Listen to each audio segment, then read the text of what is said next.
பேருந்து விபத்தை தவிர்க்க வழிகாட்டு நெறிமுறைகள் வெளியிடப்பட்டுள்ளது. அரசு பேருந்துகள் பராமரிப்பு செயல்திறனை கண்காணிக்க போக்குவரத்து துறை வழிகாட்டுதல்களை வெளியிட்டுள்ளது. அதன்படி மழை நேரங்களில் முன்புறம் செல்லும் வாகனத்திற்கும் பேருந்திற்கும் இடையே போதிய இடைவெளி கட்டாயம் இருக்க வேண்டும் என்று கூறப்பட்டுள்ளது. பனிமனைகளில் டீசல் சேமிப்பு கிடங்கில் தண்ணீர் கலக்கவில்லை என்பதை வாட்டர் பேஸ்ட் போட்டு உறுதி செய்த பின்னரே டீசல் நிரப்ப வேண்டும் என்றும், பேருந்துகளின் டயர்கள் செயல்திறன், காற்று இருப்பை உறுதி செய்து கொள்ள வேண்டும் எனவும் கூறப்பட்டுள்ளது.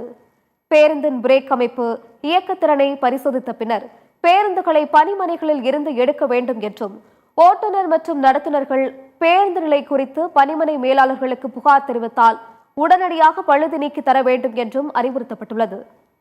அனைத்து போக்குவரத்து பனிமனைகளிலும் பேருந்து பராமரிப்பு மேற்கொள்ளப்படுவதை கண்காணிக்க வேண்டும் என்றும், பேருந்து பராமரிப்பு குறித்து மேலாளர்கள் கண்காணித்து தொடர்ந்து அறிக்கை வழங்க வேண்டும் என்றும் கூறப்பட்டுள்ளது. அரசு பேருந்துகளில் நிர்ணயிக்கப்பட்ட வேகத்தை ஓட்டுநர்கள் கடைபிடிக்கிறார்களா என்பதையும் கண்காணிக்க வேண்டும் என்றும் அறிவுறுத்தப்பட்டுள்ளது.